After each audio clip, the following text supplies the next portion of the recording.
আসসালামু আলাইকুম। আমি বাংলাদেশে এসি ডেইলি ব্লগস থেকে আপনাদের সবাইকে স্বাগত জানাচ্ছি। আশা করি আল্লাহর রহমতে আপনারা সুস্থ আছেন এবং ভালো আছেন। আমিও আলহামদুলিল্লাহ আমার ছোট্ট পরিবার নিয়ে ভালো আছি। আমি আপনাদের কাছে আন্তরিকভাবে দুঃখিত সময় মতো ভিডিও না দেওয়ার জন্য। কারণ মেয়ের পরীক্ষা চলছে, ওর পিছনে অনেক সময় দিতে হয়। সেটা হয়তো এর আগের ভিডিওতে বুঝতে পেরেছেন যে আমি বসে না থাকলে তার পড়ালেখা একদমই হয় না। তাই পরীক্ষার মাঝে মাঝে বন্ধের দিনগুলো একটু করে ট্রাই করি ভিডিও বানানোর জন্য। হয়তো আপনারা বলতে পারেন কি এমন পড়ালেখা যে ভিডিও করার সময় হয় না। শুধু পড়ালেখা নয়, সব কাজে আমি ওকে সময় দিই বেশি বেশি। আমার একমাত্র মেয়ে, ওকে ঘিরেই আমার সব কিছু। তাই ওকে সময় দেওয়ার পর আমি যেটুকু সময় পাই সংসারের সব কাজ করার পর যে অবসর সময়টুকু ভিডিও বানানোর কাজ করে থাকি। তো যাই হোক, আপনাদের সাথে অনেক কথা শেয়ার করে ফেললাম। এবার আমি মেয়েকে স্কুলে নিয়ে যাব পরীক্ষা। তো এখন সকাল ৭টা বাজে। তো মেয়েকে রেডি করে আমি পরীক্ষার জন্য নিয়ে যাব। তো পরীক্ষা শেষ করে যখন ফিরছিলাম তখন মেয়েকে নিয়ে একটা রেস্টুরেন্টে চলে গেলাম ওকে কিছু খাওয়ানোর জন্য। তো সে বার্গার খাবে। তো বার্গার অর্ডার করলাম। তো বার্গার খাচ্ছে। তো আমরা ২ জন বসে আছি। তো কি খাওয়া যায় ভাবলাম গরমের মধ্যে লাচ্ছি খাই। তো লাচ্ছি অর্ডার করলাম। তো লাচ্ছি খেয়ে প্রাণটা জুড়িয়ে গেল গরমের মধ্যে। তো আমরা খাওয়া শেষ করে বের হয়ে আসলাম ওখান থেকে। তো দ্রুত বাসায় যেতে হবে, গিয়ে আবার রান্না করতে হবে। রান্না করে আবার নিয়ে প্রাইভেট আছে সেখানে নিয়ে যেতে হবে। তো আমরা এখন বের হয়ে যাচ্ছি রেস্টুরেন্ট থেকে। তো রেস্টুরেন্ট থেকে বের হওয়ার সময় তো সিঁড়িটা আমার কাছে এত ভালো লাগলো, তো আমি ভিডিও করে নিলাম। তারপর বাসায় চলে আসলাম।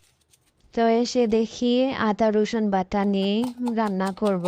তো দ্রুত রসুন পরিষ্কার করার জন্য এভাবে দিস্তাতে ছেঁচে নিয়ে তো রসুনের খোসা পরিষ্কার করলাম। এই পদ্ধতিতে রসুনের খোসা পরিষ্কার করতে খুবই সহজ এবং দ্রুত পরিষ্কার করা যায়। আমি এই টিপসটা ইউটিউবে একটা আপুর কাছে শিখেছি। তো আপুর আইডির নামটা আমার মনে নেই। তো ভাবলাম যে এই টিপসটা অনেক ইম্পর্ট্যান্ট, সেই জন্য যে আমিও তাহলে এই টিপসটা ফলো করি। তাহলে আমার এই ভিডিও দেখে অন্য আপুদেরও এই টিপসটা কাজে লেগে যেতে পারে। সেই জন্য আমি এই ভিডিওটা করে নিলাম। তো আদা রসুন ব্লাঞ্চ করে আমি চলে আসলাম রান্না করার জন্য। তো আমি আজকে পোলাও রান্না করব।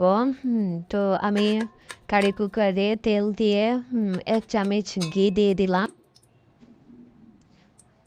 এবার আমি দারচিনি, এলাচ আর তেজপাতা দিয়ে ভাজি করে নিলাম।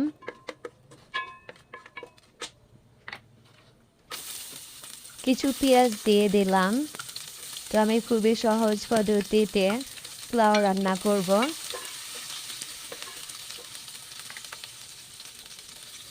পরিমাণ মতো লবণ দিয়ে দিলাম। ১ চামচ রসুন বাটা দিয়ে দিলাম। তো আদা বাটা কেউ চাইলে দিতে পারেন, আবার নাও দিতে পারেন, কারণ আদা বাটাটা দিলে পোলাও নিচে লেগে যাওয়ার সম্ভাবনা বেশি। তো আমি সবসময় রসুন বাটা দিয়ে বেশি পোলাও রান্না করি। তো আদা বাটা চাইলে হালকা একটু দিতে পারেন। তারপর আমি একটু আস্ত জিরা দিয়ে দিব। এবার আমি সব কিছু একটু ভাজি করে নিব, ব্রাউন কালার ভাজি করে নিব। তো ব্রাউন কালার হয়ে গেলে পেঁয়াজ ভাজি, তারপর আমি চাল দিয়ে দিব। চাল ঢেলে দিলাম। চাল দিয়ে আমি নাড়াচাড়া করে কিছু সময় ভেজে নিব। চালটাও আমি ব্রাউন কালার করে ভেজে নিব। তো চালটা ব্রাউন কালার ভাজি করা হয়ে গেছে। এবার আমি পানি দিয়ে দিব পরিমাণ মতো। তো পানি কারি কুকারে পানি দেওয়ার জন্য কী করতে হবে যে পট দিয়ে আমি চাল দিয়েছি। তো 4 পট চাল দিলে তার ডাবল পানি দিতে হবে। তো আমি সেই পটের 8 পট পানি দিয়ে নিয়েছি। তো এভাবে পানি দিলে পোলাও ঝরঝরে হবে। তো আমি সবসময় এভাবে পোলাও রান্না করে থাকি, পোলাও বা বিরিয়ানি যাই রান্না করি। তো আমি যে পটে দিয়ে চাল দিই সেই পটে ডাবল পানি দিই। রাইস কুকার এবং কারি কুকারে রান্না করার সময় এভাবে মেপে পানি দিই যেন রান্নাটা ঝরঝরে হয়। তো আমার পোলাও হয়ে গেছে, দেখেন কীরকম ঝরঝরে পোলাও হয়ে গেছে। তো আমি পোলাও রান্না করে এবার আমি বিকেলের জন্য অর্থাৎ রাতের জন্য আমি একটা মাছের তরকারি রান্না করে রাখলাম। এটা বেলে মাছ দিয়ে দুন্দুল দিয়ে রান্না করেছি। তো তারপর আমি সব রান্না শেষ করে তো আমি মাংসটা আজকে রান্না করিনি। মাংসটা রান্না করে ডিপে রাখা ছিল। তো সেখান থেকে বের করে আমি গরম করে নিয়েছি। এবার আমি পেরেস্তা ভাজি করে রেখেছিলাম। সেই পেরেস্তা আমি পোলাওয়ের উপর দিয়ে দিচ্ছি।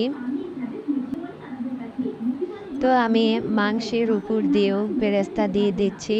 তো আমি মাংসের উপর দিয়েও বেরেস্তা দিই। তো আমার কাছে এই বেরেস্তাটা দেওয়ার পরে সুন্দর একটা ঘ্রাণ আসে সব কিছুর ভেতরে। তো আমার কাছে খুব ভালো লাগে। তো আমার ভিডিওটা কেমন লেগেছে অবশ্যই কমেন্ট বক্সে কমেন্ট করে জানাবেন। আর আমার চ্যানেলটি যদি আপনাদের ভালো লেগে থাকে তাহলে দয়া করে সাবস্ক্রাইব করবেন। আর যারা অলরেডি এই কাজটি করে ফেলেছেন তাদেরকে অসংখ্য ধন্যবাদ। আর যারা এখনও আমার চ্যানেলটি সাবস্ক্রাইব করেননি তাদেরকে সাবস্ক্রাইব করে আমার পাশে থাকার অনুরোধ করছি। তো বিকেলবেলা আমার হাজব্যান্ড আম নিয়ে এসেছিল। তো আমরা রাতে খাওয়ার পরে তো আম কেটে পাকা আম খেলাম এই প্রথম। তো অনেক মজা ছিল আমগুলো। তো আজকের ভিডিওটি এখানে শেষ করছি। সবাই ভালো থাকবেন। আল্লাহ হাফেজ।